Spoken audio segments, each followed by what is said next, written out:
Jay Acunzo writes, speaks, and makes shows about creativity at work and business as a force for good. He's the author of the book, Break the Wheel, something we're going to be talking about a lot this afternoon. And he's a producer of 2 podcasts, Unthinkable, which shares stories of people who break from conventional wisdom, and 3 clips where podcasters deconstruct their best work. Jay began his career as a sports journalist before holding marketing and media roles at Google and HubSpot, as well as a venture capital firm. His latest documentary series is Against the Grain, a travel show exploring companies who prove you can be successful without sacrificing your values. Jay's biggest ambition and maybe grandest disillusion is to be the Anthony Bourdain of business. And with that, thank you so much for being a part of this conversation this afternoon. Jay, it's so wonderful to see you.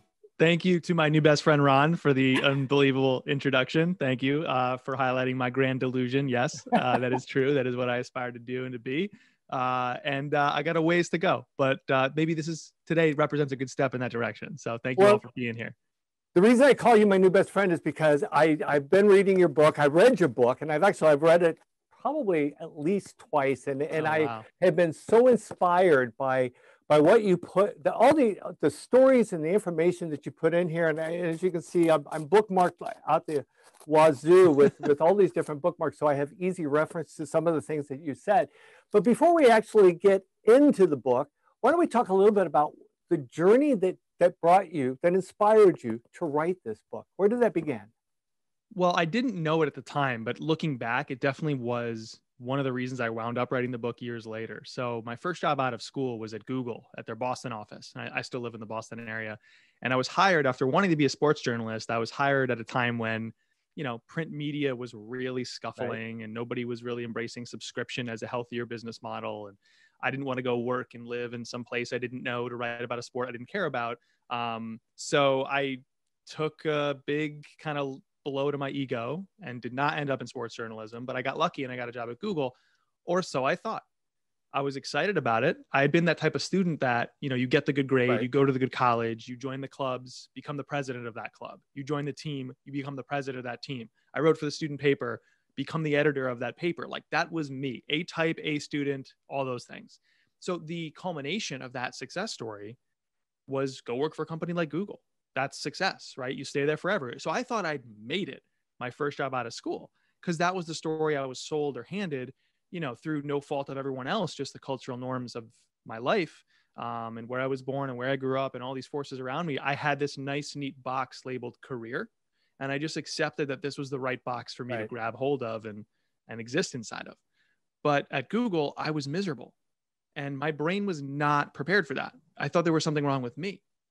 Even after I left, I looked back at my colleagues who some of which are good friends today, one of which I married. But I look back at some of my friends there and I was like, how could you like that job? How could you like doing sales for Google? It's terrible. No, actually it's okay for them, but not for me. And so it was hard won, and it didn't happen right after I left Google. But what I felt was there was something I thought was the best approach, the best practice, the conventional path. And then there was what was best for me. And those were 2 different things. And I had conflated the 2. And, I wasn't taught that. I wasn't taught that like what you are given or told or even sold by an expert selling you something is that there's not one right path. That's what you're told. That's what you're sold. There's one right path. There's the best practice. But then there's all these variables from your unique situation that the generality doesn't incorporate. So you're running a faulty equation. So I was running a faulty equation against my own life and my own career. I did not have the self-awareness as a 23-year-old to understand why I hated Google at the time. Turns out it was because I was selling the thing, ads, that interrupt the things I'd want to do, like make the video after the ad. That's what I want to do. I want to make things. Right. And so, that again, it didn't lead directly to the book, but looking back, I can't help but suspect that it shook me enough that inevitably, I think I found my way to writing a book about the problems with best practices and how to make better choices.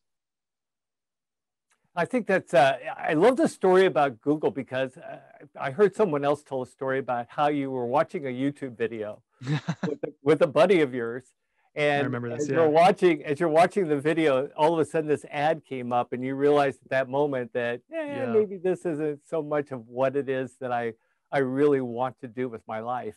Well, what happened was I had like hyped up this great video I'd watched during the workday to my roommates at the time. And when the ad started to play, and it was before the skip button, I said to myself, not to to my roommates, because they wouldn't have known what I was saying, but I said to myself, damn it, Eric, because Eric was my coworker at Google who had sold this advertiser. So I'd like recognize my friend's client. And I was like, damn it, you're giving me a worse moment in my life because of your job. And then really quickly my head spun around, and I was like, wait, I have the same job, which meant that there were people in this world having a worse moment in their day. And by the way, with Google scale, that was like thousands, if not millions of people disliking the product of my work. And that is not why I got into the workplace. I want to make stuff that people like, not try to make people like stuff. And so I had been thinking of quitting, but that was this one crystallizing moment that was like, I got to get out of here. I got to stop listening to the voice in my head that says, but you're at Google. Where else could you go? Aren't you grateful? This is success. No, for some people, maybe, but not for me. And that's the tagline of the book. Finding best practices is not the goal. Finding the best approach for you is. And everyone gets on board with that idea. And we have no idea how to execute on that. So let's figure it out. So I went on this journey to try and do that. So how do we go about doing that? I mean, if best practices isn't the goal, and finding the best approach for us individually is, what's the path that we're going to take to not fall into the trap of falling for the next best thing, instead of actually finding a path that's going to work best for us? I think, there's not one pithy thing, but I do think in general, we can start to, it's almost like moving or turning an aircraft carrier. We can start to make this behavioral switch, which will be years in the making for us, because we're unlearning a lot of these psychological forces that make us the way we are, thanks to our upbringing, thanks to our schooling. But we can start to make this switch from acting like experts to trying to act more like investigators, because experts care about absolutes. They know what works in general or on average, but you don't operate in a generality, and you don't want to be average.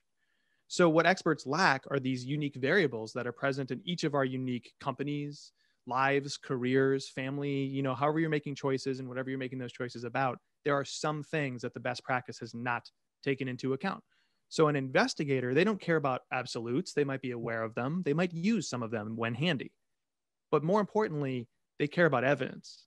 So instead of obsessing over everyone else's right answers, I think the skill to master is to ask ourselves the right questions. In other words, investigate a very specific thing that no expert knows, but you're the only person in the world who's an expert on this subject, which is your context. So what are the variables of your context? What questions can you ask about them? And how does that lead you to make better choices in your work or your life? That was like the kind of grand journey of the book, or even predating the book. I used my podcast to try and talk to people about this stuff and like pressure test these ideas publicly for like 2.5 years before I wrote that book. If you don't mind, I want to refer to the book, because as I said, I made all sorts and of. Thank you, by the way, for that, like seeing that level of detail and research. As someone who hosts shows and interviews people, like I know what goes into that. So thank you, Ron. Everybody watching, Ron is like one of the 1% interviewers out there. For doing my homework here, but I was about to compliment you. Most people don't. You'd be surprised. So as an interviewer to interviewer, like, thank you for doing that. That puts you in the upper echelon of people who do this. You talk about a newspaper called The Independent in your book, and one of the quotes that stands out as you talk about this is that you talk about how the Independent, I believe, if I remember the story correctly, had to do with the paper that they printed on. Am I right? Yes. In that regard? Yep. Okay. Yep. All right. And they printed on a larger paper, where most people were printing on a smaller amount of paper, if I'm not mistaken, as well. Other way around. So the standard or the best practice in newspaper publishing, print newspapers, is they use something called broadsheets. I think it's 15 inches. Okay. That's the standard. And then the Independent around 2000, 2001, they shrunk to a much smaller page called tabloid pages. So they were like ostracized and criticized and made fun of by shrinking their pages. I see. Okay, so one of the quotes that you have in here, or something that you wrote about, I'm quoting, I guess, is you say, quote, "Let this story be a warning to all of us. We shouldn't let a false sense of certainty of about knowing the answer prevent us from seizing new opportunities. In our efforts to close the gap between average and exceptional work, we shouldn't base our decisions on whatever feels most common. I find that to be really profound, because that's where a lot of us fall, is that it's so easy just to follow the status quo. And instead of trying to find a new path. And it goes on to say, unfortunately, just because something is new doesn't make it the best something for us. In our hunt for best practices, informing our decisions based purely on latest or buzziest approaches only biases our thinking toward whatever feels newest. Jumping on the latest bandwagon doesn't ensure we create exceptional work. Where did this concept come from? I mean, where did this happen? Where you just all of a sudden it's like jumping on the latest bandwagon just doesn't ensure we create exceptional work. Yeah, well, when you look at what I was trying to do, which is like, how do we make a better decision-making filter for ourselves? Like, if I'm going to have you question best practices, I can't say, here's 5 steps to make better decisions, because that's the new best practice. But maybe what I could do is interrogate how we usually make choices. So let's start there. So I think we make choices typically in our work in 3 different ways. We cling to the convention. In other words, whatever is most common becomes the best practice, regardless of whether or not it's the best in general or even for us. So with the independent, they were using broadsheets like everyone else, and they shrunk their pages and got made fun of. Where did broadsheets come from? Let's start there. It's the most common thing, because why? Well, in the early 1700s, the British government had imposed a tax on newspaper publishers based on the number of pages they printed. So your options now are twofold if you're that newspaper and you'd like to get out of the tax. 1, print fewer words, right? So therefore you have fewer pages. Or 2, you print the same number of words on fewer sheets. So you enlarge the size of what you print. Same columns, same stories, same word count, fewer pages because the pages are larger. What a great loophole to get out of the tax. So that became the standard. Everyone did that. In the 1800s, the British government repealed the tax. And by then it was too late. So it had become the best practice. So centuries later, when the independent went, we could save a lot of money by shrinking our pages. We could be a lot friendlier. If anyone's ever held a print paper, it could be a little unwieldy, especially in our frenetic on the go, phone everywhere era. When they shrunk their pages, that was them thinking for themselves. Everyone else was clinging to something born centuries ago, right? So just because you're doing what's most common doesn't guarantee you're doing what's best for you. That's kind of the punchline to that story. And when you look at what happened at the independent, at least in the few years immediately following that choice, I think it was Harvard Business Review interviewed them. And they found that the independent saved money, predictably, smaller pages, and sold more print editions. So they saved money and earned more money. And I'm not really great at math, but I think when your costs go down and your sales go up, I think that's a good thing for businesses. I heard, yeah. Possibly following in the trend that everyone else has set forth for decades or centuries is not the best, a guarantee. So that's one way to look at this. We make choices based on these best practices, and we ignore where the best practices come from. The most common thing, the trendiest, latest, hottest thing. We could talk about Clubhouse if you want. And then I think the third is we just don't have a plan. So we grab at everything. Clubhouse is in there again. You don't know what you're trying to do. You don't know what you're about. You don't know what race you're trying to run. So you just move from lane to lane, new thing after new thing, because you're worried about falling behind. So these 3 ways we normally make choices, especially in the workplace, I think are actually counter to our goals of doing something exceptional instead of retreating to the average. Well, and I think what you just said was kind of, again, going back to the book, you write, additionally, the more stuff we do, the harder it becomes to identify what's working and what needs fixing.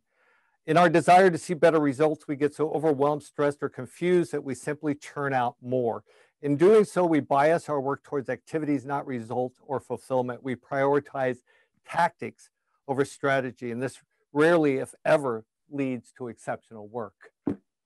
I find that to be extraordinarily profound. I'm sorry, go ahead. No, I was going to say that there was a great entrepreneur I uncovered during my research for the book named Mike Brown. He lives in upstate New York, And he today is the CEO of a company, an e-commerce brand called Death Wish Coffee, which is the world's strongest coffee. So this is actually decaf because I already had my cup today. But were it caffeinated, it could not be Death Wish for me because Death Wish is 2.5 times the average cup's worth of I'd be all over that. Yeah. Now you can already see I'm a little bit too energetic, and with everything being on a screen, I'm already a little bit too like this. So yeah, Death Wish and we didn't jive in terms of my product intake, but the story went down smooth. In other words, it was perfect for the book, perfect for what I was trying to learn, because Mike had started as this proprietor of a coffee business, or a cafe rather, in his hometown, upstate New York, Saratoga Springs. And he was really damaging the business by grabbing at all these things. To your points there, to the passage you just read, he was doing all these things. He sold 20 different variants of coffee. Can you name 3? He sold 100 or more types of candy. It's a coffee shop. He just had no plan. So anything that sounded like it could work, and any expert or advisor or friend that said, what about this? If it sounded somewhat smart, he would do it because he didn't know what he was trying to do. And when he started to gain his focus, it wasn't because somebody said, here's the best practice. In fact, he rejected one of the most revered best practices in all of coffee, which is to use this coffee bean called Arabica coffee, which is like this beautiful artisanal coffee, floral flavors. And for me as a writer, it's when I want to go sit next to some exposed brick post-pandemic in a coffee shop down the street, may they survive, I'll have a nice Arabica cup of coffee. So look for that phrase, Arabica, wherever you look for good coffee, because I think you'll start to see it crop up. It's the standard. Well, Mike had been operating in this blue collar industry, or this blue collar community of Saratoga Springs. And the data showed that more and more workers, like construction workers, entrepreneurs, all these hard chargers were flocking to his area. Whereas all the towns around him were losing jobs, Saratoga Springs was actually supporting entrepreneurs, lots of construction work. So all these hard chargers were arriving in his back door. He didn't know that. He didn't have the data. But when I did the research, his assumptions and his intuition matched the data, which said that all these hard chargers had arrived. And they kept asking him in his shop, give me a stronger cup of coffee. And he realized all they wanted, not to write their next novel next to some exposed brick and sip Arabica coffee. All they wanted was essentially a morning Red Bull. They wanted to work themselves insanely hard and chase their passion before they left this world. They want to leave the world better before they leave it for good. They're motivated by death. That's actually what Mike started to sell. So instead of using Arabica coffee, he made a radical choice in the minds of the experts, but a smart choice in his context, which is he used Robusta coffee, at least more of that bean than most would be comfortable doing. More caffeine per cup when you roast that type. So in general, you should roast Arabica coffee.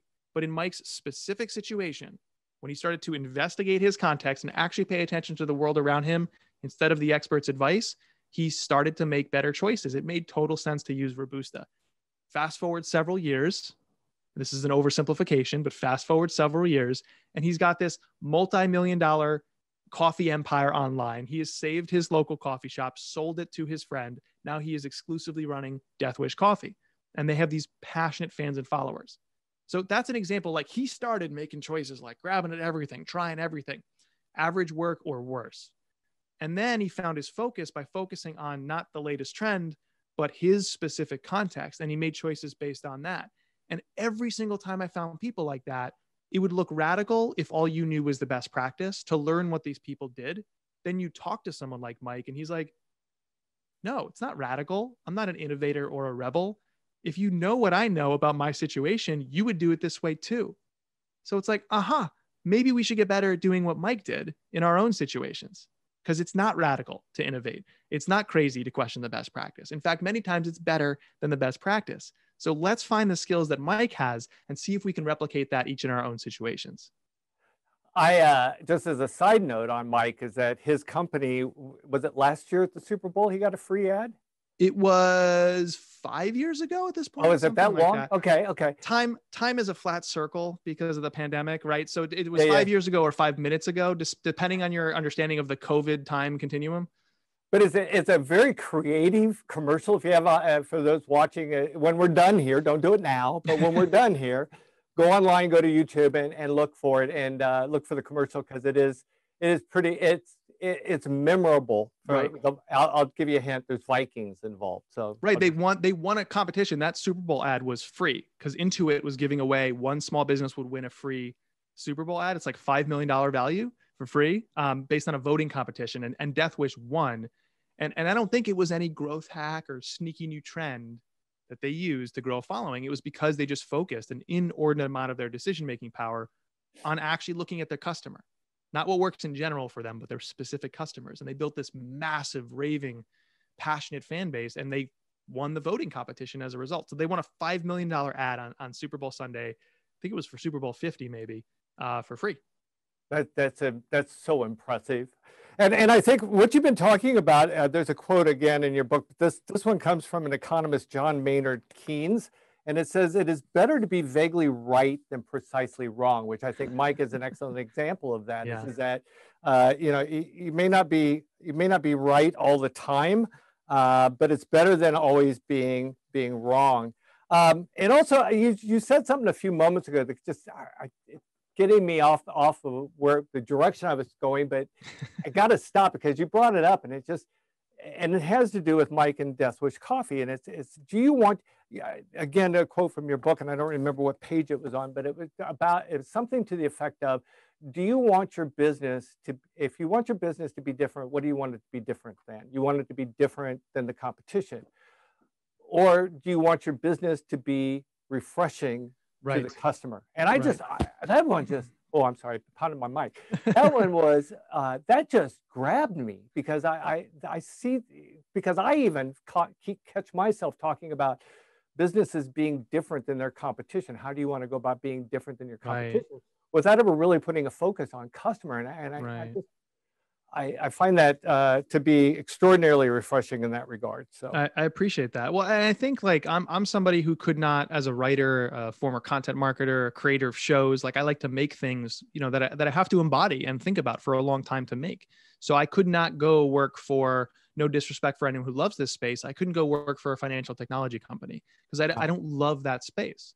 So I'm not one of those people that loves the mechanics of marketing or the mechanics of building a business. I like using my projects and companies to solve a problem. But I think that's every business. Whether or not you like working on the business or in the business, you exist to solve a problem, to fulfill a desire, to help people in some way. And a lot of us lose sight of that or even never realize that. And so we start looking at the competition or thinking about what does one do in some general sense to grow our business or to get this type of result.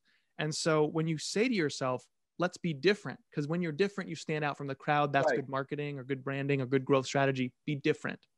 What we're failing to realize is implied in that question is, we're looking at different from whom? The competition, right? So I like to say refreshing because that removes the temptation to pull any stunts. Because I could talk to you all day right now. I could talk to you with my back. Hold on, let me be different for a second. Ask me the next question. Go ahead. Ask. Like, that's different. That's the most different presentation you've ever seen. This guy came on camera and faced away from us. That's incredibly different, but it's not welcome because I'm losing sight of you, right? Like the better experience, the better result comes from the better experience. So what we want is the better experience, right? So the way you ask a question, how do I get to a better experience? Try to be refreshing. Don't pull a stunt. Don't be different from the competition. Be refreshing. And now you have to ask a different question. Implied in trying to be refreshing is you have to say, refreshing to whom? Yeah. The customer. And in what way? Yeah. The audience. Yeah. The people you're trying to serve. Yeah. It's like a snowball effect. It just keeps going and going and going. Totally. And like again, the standout question is a dangerous one.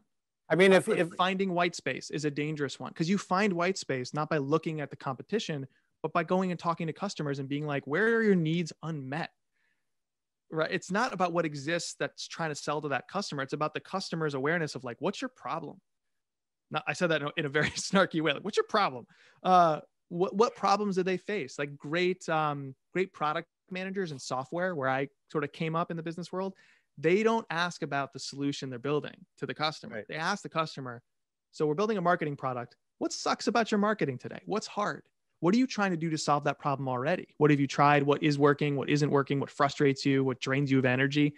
Great investigators, they are sleuths for the problem. They understand the problem and they're trying to get to a solution. But we as creators, we get to go back after we understand the problem and with our own unique teams, resources, imaginations, skills, and crafts. We then propose a solution to the audience that they didn't know to ask for. So that's what we're really in the business of doing when we investigate, is we're investigating the context that we exist in. And there's really only three variables to look at. There's you, the person or people doing the work. There's your customer, the actual people you're trying to serve, the people the work is for, and then your resources, the specific resources you have at your disposal to make the work happen. So that's what it means to become an investigator. It's not some like magic gift or muse that makes you innovative or creative. It's the willingness to explore instead of trying to be an expert who has all the answers already. So speaking of investigating, that brings me to, and I wish we had more time to spend on this entire story, but I want to talk about Susie Batiz. Is that, did I pronounce her name correctly? Yeah. Susie is the CEO of Poopery. And you tell this awesome story about how she was an entrepreneur who had started a number of businesses and failed at all of them, evidently, and finally just threw up her hands and said, I'm not doing this anymore. But then one day somebody came along and said, God, I wish we could figure out a way to make bathrooms smell better. And she went on this quest, this investigation of how to make this happen. And it's not, the story alone is awesome, but her conclusions are even better, because I know it took her quite a while to figure it out, didn't it? Yeah, several years. It may have been 10 years. Yeah, it was a number of years that it took her to do this. So she stayed with it and kept going until finally she did it. And what is she now? She's like, where did I see? It was like into the millions, multi-million-dollar business operation at this point. But she says in her book, as she's talking about how this whole thing came together, is that she says, when you and an inspired idea are dancing together, and I love that, dancing together, you don't have to know anything.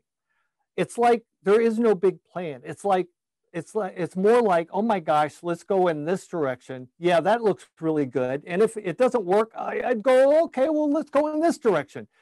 And in the end, what she says, what you don't know is actually your superpower. So use your ignorance to your advantage. And I love that thought. Is that what you don't know? You know, we always talk about you don't know what you don't know. In her case, it's like, you don't know what you don't know, so why not go find out? Yeah, I mean, so her product is ridiculous and funny and effective and incredible. It's basically a spray for the toilet bowl. You spray it on the water before you go, and it traps the scent under the water. Right. But while everybody around her was trying to address the problems of the stink in the air in your bathroom, she realized the problem is actually the stink in the water. So what if we could prevent it from ever getting into the air? This is a very good first principles approach, right? Like cutting through the conventional thinking to get to the root of it, the truth at the bottom. You know, you ask why enough times, you can't go any further. Eventually, it starts to get harder to go further. She is someone that is the consummate investigator. She is not someone who is going to say, I have all the answers. And I think when we become experts, when we're proud of that, I've taught podcasting over the last year in a way I didn't before the pandemic, because being a public speaker, I was on the road a lot. Okay, that's shut down. Finding myself again, finding ways to earn a living. I'll teach what I do. So I started teaching podcasting. It feels nice to be an expert. It feels nice to know what I'm doing and tell others I know what I'm doing. The problem with that is it can also harden you to new possibilities. It can also blind you to new variables or to the assumptions you're making that sound like gospel. You start to buy into your own BS, if I can say that. So you start to harden to the new possibilities. Whereas what she is implying is when you don't know something, when you're naive, that's not even an option for you. All you have are questions. And it turns out that's actually really healthy, because you spot things that others don't spot. You are willing to ask obvious questions others are embarrassed to ask because they want to be an expert. So when you're an investigator, sometimes when you're a novice, it's a lot easier to do so, but to try and operate like an expert. So Susie's a perfect example. And I love that little soundbite that she had. That was from an interview on my show that I put into the book, where, yeah, your naivete can be a creative superpower if you let it. And she goes on to say, and I love this, again, another quote, people don't share good, they share great. And everything can be great, but you have to keep tweaking it until you've refined it. You know, Yep. The incredible lesson. The way I'd sum that up, and I'd sum up a lot of the stories in the book, quite frankly, at least the ones I had access to in firsthand capacity to interview and spend time with, is, you know, that one of the subtitle words that makes people uncomfortable, the subtitle of the book, the word is intuition. It's in the subtitle because people get squeamish around that, especially in this world of data. I'm not saying data is useless. I think everyone had this one commonality, among others, in the book, which is they led using intuition and they course corrected with data. So instead of looking backwards and saying, what's a good example? There was an airline not recently, but a few years ago that hired a data scientist. And the data scientist was hired to see how can they get more butts in seats for the airline. And unfortunately, I couldn't name the airline, but I could find the story. So the data scientist goes, okay, I'm going to look at the data. Who shows up? Who predictably is in their seat? And he looked at all the variables and the way people were categorized. And he found that for some reason, vegetarians miss fewer flights. So what the data says, if you lead with the data, now that airline goes bananas with their marketing to try and sell to and convince vegetarians that they're the vegetarian first airline. Well, the data scientist goes, why? Why are vegetarians unlikely to miss their flights? And when you start that investigation, what he found was actually it's about the customization required of your experience and your meals. It's about giving people a way to log in so they can select things ahead of time. So that way they have to implicitly remind themselves of their flights and therefore not miss the flights. It's also, you have something to look forward to. So it's all these like little hidden things. It's the customization of it all. It's the revisiting of the website that prompt them not to miss their flight, butts in seats. So, okay, on the one hand, listen to the data. Great, go market to vegetarians. But when you have that intuition telling you, let's pressure test that. Let's think for myself. Something is not sitting right. I got to ask the open-ended questions that I can't just Google here and investigate it. Then you actually find the first principle of the matter, and then you can make a better choice, which is exactly what they did. So Susie is world-class at doing that. She's like, I know there's a conventional approach here, but something's not sitting right. And so she led with intuition. And then to your point, people don't share good, they share great. Your first attempt is probably not going to be great. Susie's wasn't, but she then started looking at the data to course correct and build and iterate towards something great. And the last thing I'd say is data just means information stored for later use. It doesn't mean numbers. So Susie used numbers, but she also used qualitative feedback from her customers, all kinds of like inputs into your life you can use. So lead with intuition, course correct with data. Also make sure that you have multiple types of data, not just analytics. Well, and also, if I'm reading your book correctly, you talk about how intuition is also, it gives you creative freedom to do what needs to be done. I think I saw a tweet from you this morning is that you're starting are you not starting a podcast or something that has to do with or a group that you're asking people who believe that creativity and business processes should be practiced together to join this particular group. I know I think, yeah. So I have the podcast I keep mentioning is called Unthinkable. It's a narrative style show, which is a big lift on the production side. It's a lot of layers of voiceover and multiple voices and music and sound design. So as a way to both fund that show and try and serve the community that I have more deeply, I'm starting a membership group. So I think that's what you saw. And the group is about making what matters. Like if you believe creativity and work are mutually exclusive, there you go. It's not for you. But if you're like, no, you can be creative at work. And also I'm disillusioned by the way most people do this. Like that group is for you. I'm a huge believer in the fact that I do believe that creativity and work and business processes go together. I think that that's where a lot of some of the great ideas are going to come from. Sure. If you're constantly critically thinking about what won't work, then you're never going to get around to the opportunities of things that will work. And with that in mind, before I move on to the next topic, for those of you that are watching, post your questions in the Q&A or in the chat. We are going to get to those in about. Yeah, we have a couple. I'm happy to take them at any point, but I'd love your questions. I'm on a roll. We'll get to them here in just a minute, because I want to talk about I want to make sure that we get as much information as we can, and then we can get to the Q&A. And one of the things I want to talk about in regards to creativity as well as intuition in business is talking about, and for some reason I can't find my bookmark on this one, about Merriam-Webster dictionary and what they did to stand out with a product that is the dictionary. For you could not be more commodified than a dictionary, right? Like the definition of the words. Do you really care how I can't even name a competitor to Merriam-Webster dictionary. That's how bad dictionary branding is. But like Merriam-Webster's competitor defines camera in pretty much the same way Merriam-Webster does. And do you, the consumer, care if they say it slightly differently over here versus over here? Probably not. That's about as differentiated as the product gets, though, when you write a dictionary. Right. So I had the good pleasure, actually at the end of last year, she left Merriam-Webster, but for many years, a woman named Lisa Schneider was the chief digital officer at Merriam-Webster Dictionary. And I like to joke that she had a very unenviable job, which is to make the dictionary seem cool in the digital age. And when she joined, very predictably, they were not. They were boring and predictable. And like on Twitter, they would just post the same stuff over and over again. I think in the morning they had notes in the book. In the morning, they posted a word of the day every day.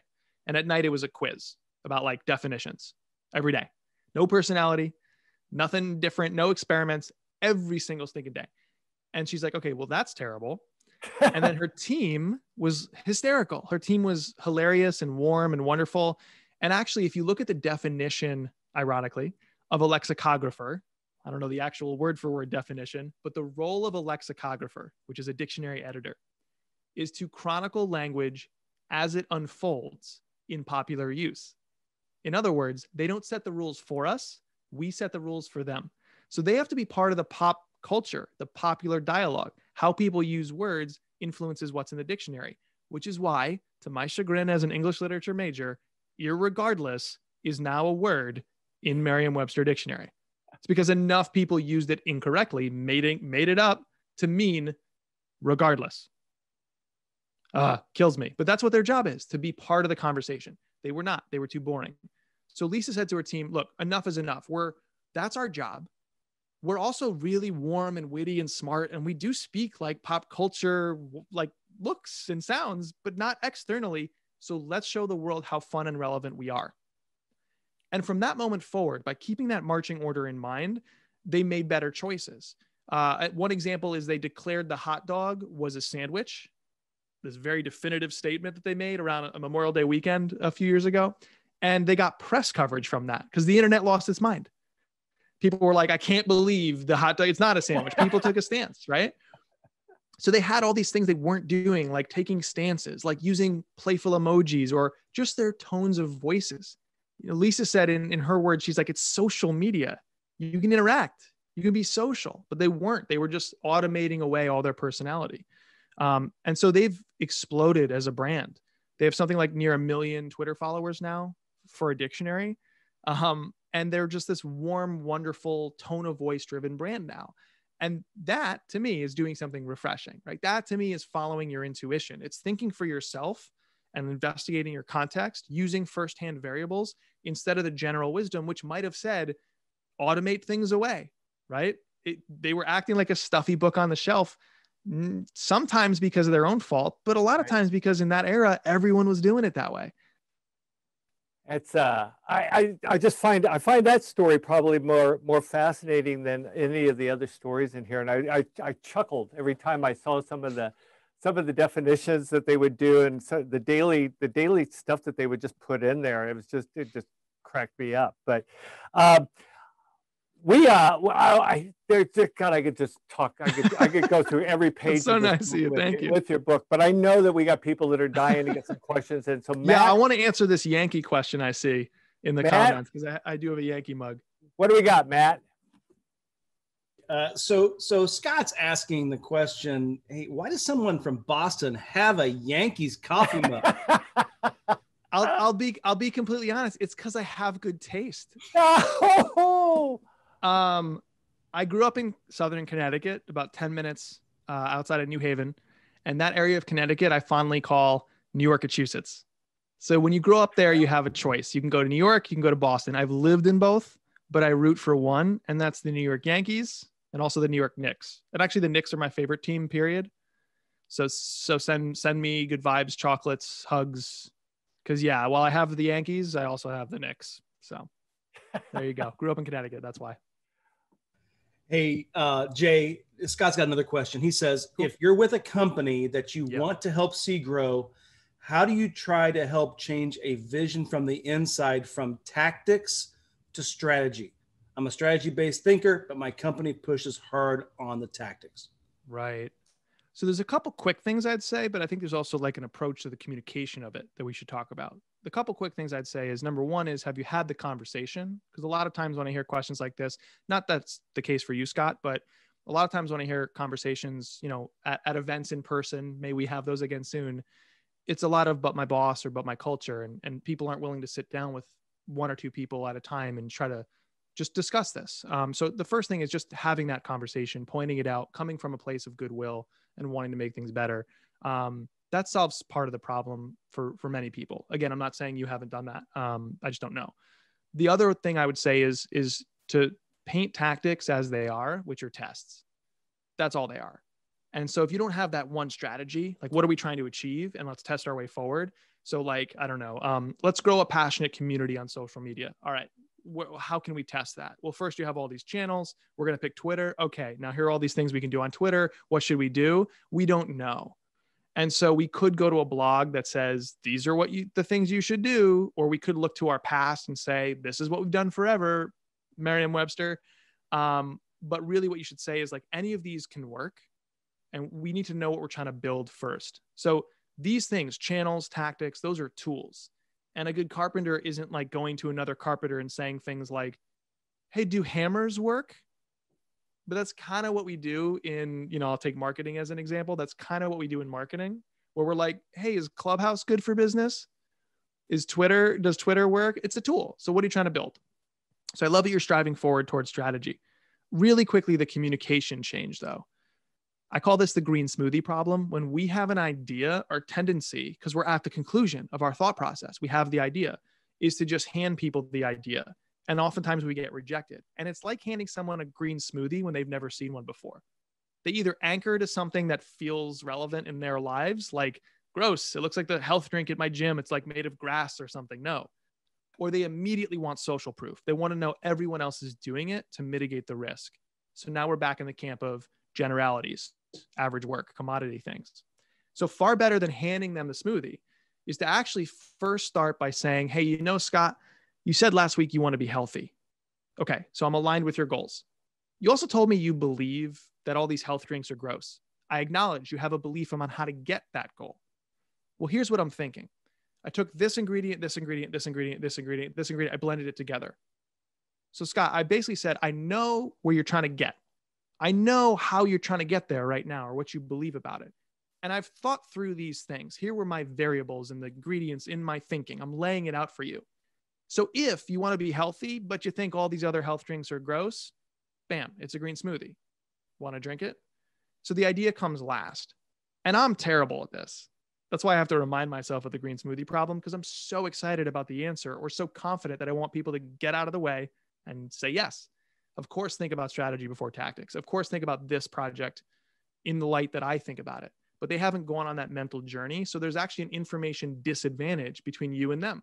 They're at a disadvantage. So you have to close that gap. So the way you pitch has to be like anchored to first getting aligned with where you want to go. We want to go to the same place.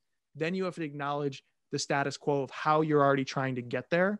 And then you start thinking about, how did I arrive at this idea? Or what are my thoughts to justify it? I'm building the case before they know the conclusion. And then the idea comes last.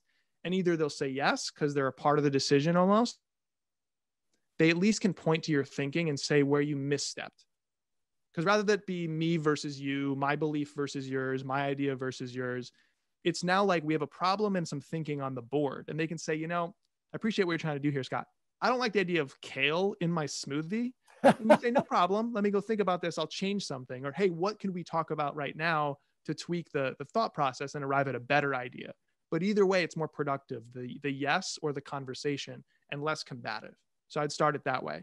I've written about this extensively. You can Google search my name and the green smoothie problem, and you'll find an article with the whole, both the bad that I encountered and some of the solution potentially, and how to frame these ideas. It's a problem. So thanks for bringing that up, Scott. I hope that helped.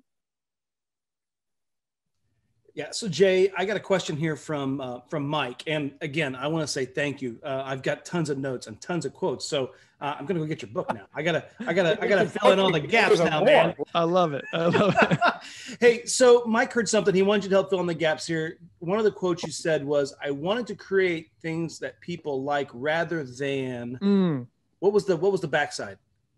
So really, really simply, I want to make stuff people like, not make people like stuff. And I think most organizations think marketing and sales is making people like stuff. The results, right? You bought. I think that's a byproduct.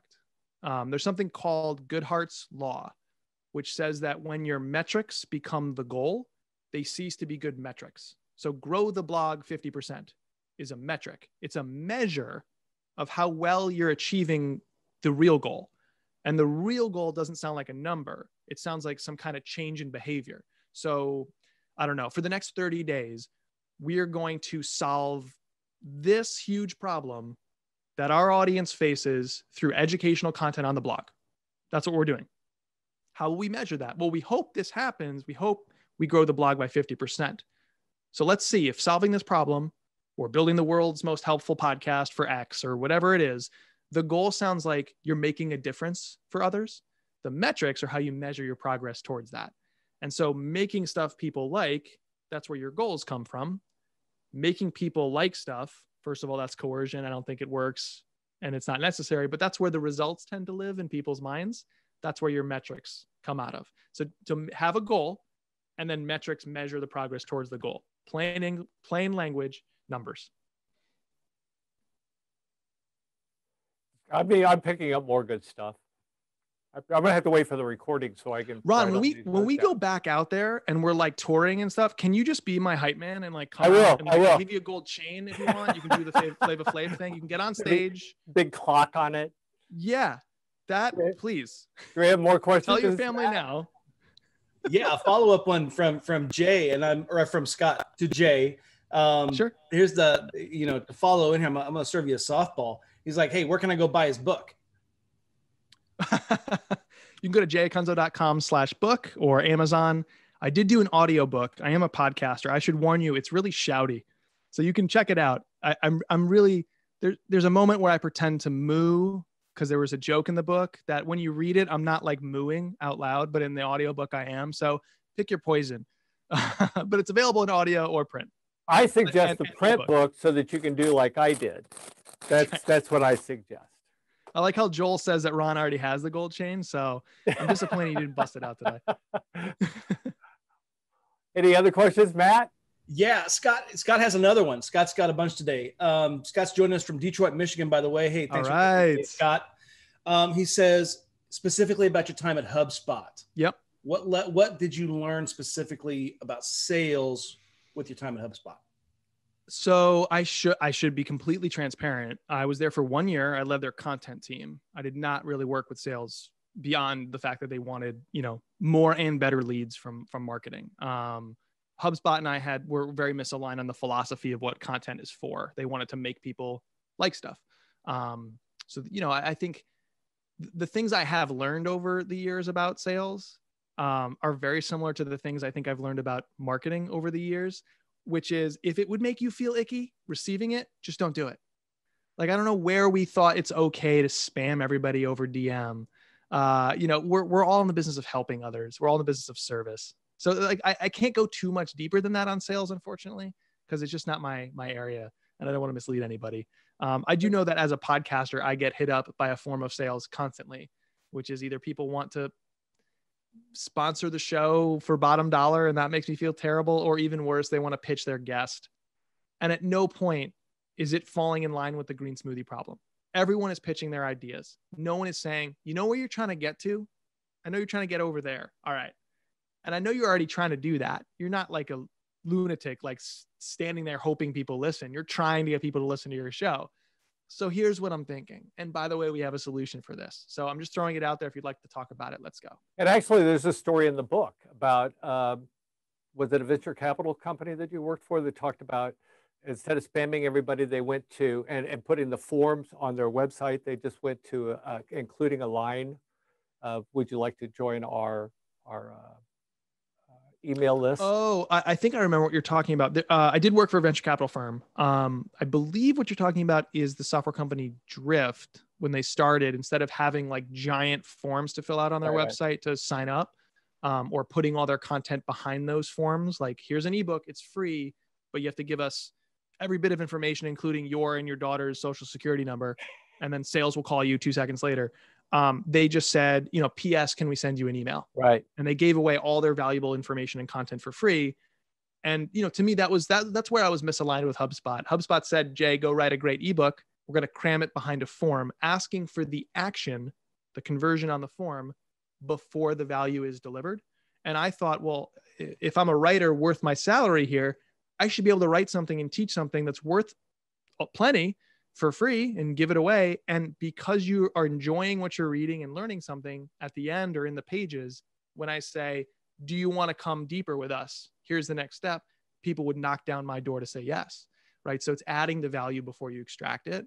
And I think a lot of organizations, when the screws turn and they have to grow, they try to extract the value. Right. So we were good advertising, or HubSpot was good at that period of their history. I haven't really kept in touch with them. I don't know.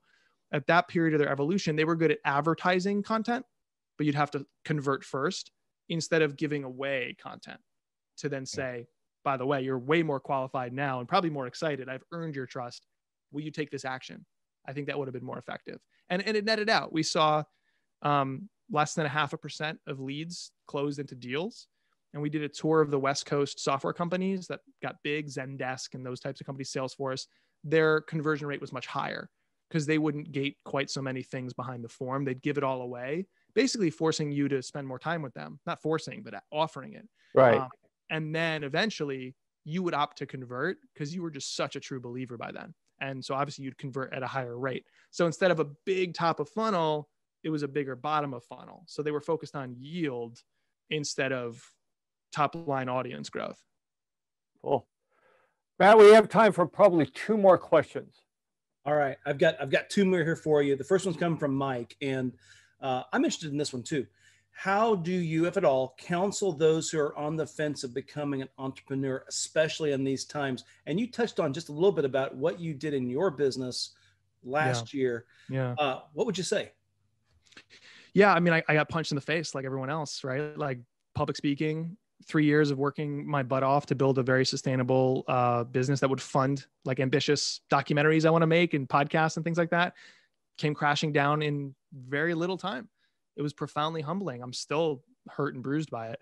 What I would say is very similar to what I would say to friends that I can think of who contact me from like Salesforce or giant companies when they're asking, why am I unhappy here? Do you have any advice? I think there's a hidden trade-off we have to make in our careers. And we're better off seeing this trade-off overtly before we make choices. Like, do I become an entrepreneur? The trade-off is between control and certainty. So these are inversely proportional. In other words, the more control you have, the less certainty. The more certainty, the less control. So to use the Salesforce example again, I do have a friend there who's currently unhappy and she's wanting to leave. And she says, well, I want to go to this startup because they're going to, it's a sexier sounding title and more responsibility. So she'd have more control. But they can't pay me as much. No kidding. Because the startup is optimized for control. Salesforce is optimized for certainty. So what you have to be willing to do is give up some control to thrive at Salesforce. So you can't say, oh, I want the trappings and the credibility and the certainty of direction and money and that my job will be here and all this stuff, the certainty of Salesforce. But I also want control over all those same things, the direction, the creative I have, like I want to stop going to all these meetings and just embrace what different jobs are for. Being an entrepreneur is for people who really value control more than certainty. But as you scale, you start to trade back some control in favor of some certainty, right? So when you start something completely from scratch and you're the number one only person, 100% control, 0 certainty. Then you realize quickly, I need some certainty. So you put process in place and you lose some control. You hire a couple of freelancers before you have full-timers. You hire some full-timers. You establish some kinds of playbooks and repetition to it and a cadence to it and a methodology and philosophy behind it. So you're constantly trading back towards certainty. So I'm someone who loves when the parts and pieces are on the ground and there's total control of what we build. And I get really bored or frustrated when it starts to feel like a machine that I'm just turning a crank in one corner of it. So that's why I disliked Google. That's why I disliked HubSpot. I'm just like, yeah, the green smoothie problem might work here, but I'm going to die someday. I don't want to spend more time convincing you. I just want to go do the work. So I like control. So if you're someone who likes control, now I think you're more equipped to be an entrepreneur. And there's more stuff too. We have to figure out, do you have an actual problem you're trying to solve, or you're trying to build something and go solve a problem? Not the way to do it. Are you okay with certain types of decisions being all on you? There's nowhere to hide. You can't goof around. You got to just cut to the core of what your decisions are. I'm really bad at that. I like to tinker. So yeah, that's where I'd start. Let's make control and certainty a thing we all talk about. And let's know the next choice you make, those two variables are present, but they're diametrically opposed. So first, it's the self-awareness of what you value and to what degree. Second is, okay, this next choice, is that present or not? Because that'll determine if you're happy or not. I love the quote, entrepreneurs are more concerned about control over certainty. That one will stay with me as well. Another quotable, I got to write it down at some point. Matt, who's next? Hey, our last one is from Joel, and I think this one will resonate with just about everybody. Joel has a podcast, and he says that he's getting hit up every day on social with a pitch for something that he needs for his promotion. How do you handle that? What filter do you use, and how do you know what to ignore, what to keep? So I'm guessing what Joel is asking here, and Joel, correct me if I'm wrong, is when you say you're getting hit up about promotion, like, like I get all these connections on LinkedIn, for example, of people who are like Apple Podcast promoters that promise they can elevate you in the charts. So maybe that kind of thing, or the technology version of that. Is that, Joel, can you chime in here? Is that when you say promotion, you mean like growth of the show? Yeah. Joel says, I have a theme song that I can make you. I can market your podcast. I can sell blah, blah, blah. Yeah. I think most shows lack something really dangerous to lack, because it's the most important thing of the show, which is the premise of the show. So a premise is not your topics. A premise is your topics plus your hook. So a great way to fill this in is, this is a show about X. Marketing. I have a podcast about podcasting. I have a podcast about creative people. This is a show about X topics. Unlike other shows about X, and there's plenty, which is not differentiating, only we, Y. And that's your hook. So this is a show about podcasting. Unlike other shows about podcasting, only we ask top podcasters to break down their process and their creative a few little pieces at a time. This is 3 clips. So you need the hook as well as the topics. And when you have a premise, everything else serves the premise. So for example, one of my favorite show premises from a brand is from Indianapolis. There's a software company called Lessonly. They sell training tools for salespeople. And they have a show called Practice First, because they want to elevate the role of practice in the workplace. I love that. Like, their competitors talk about sales and interview sales executives on the competitor shows. Lessonly says, we're going to own the theme, the one idea of practice, in a very specific way. That's what a premise does. It helps you own a theme outright. People who see it, who believe what they believe, are going to opt in. Oh, I love this notion, right? They feel motivation to subscribe. Another benefit of the premise. So you own a very specific theme outright, and you also get people to say, that's for me, thank you, and they'll opt in.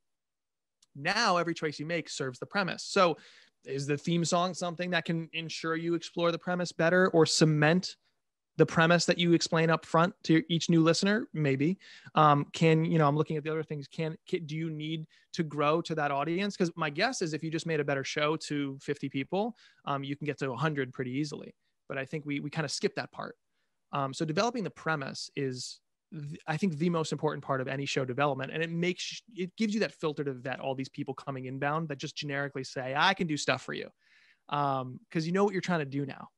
So there's some guidance I can give. We're running out of time. If you just search my name and then the phrase end to end premise development, there's an essay I wrote that kind of breaks down the problem and has like a flow that you might try to help develop your premise. But if you have any questions, shoot me a tweet, for example. And I love talking shop about creative stuff. So, and as another plug for the book, something we didn't get the time to talk about, basically what you're talking about is aspirational anchors.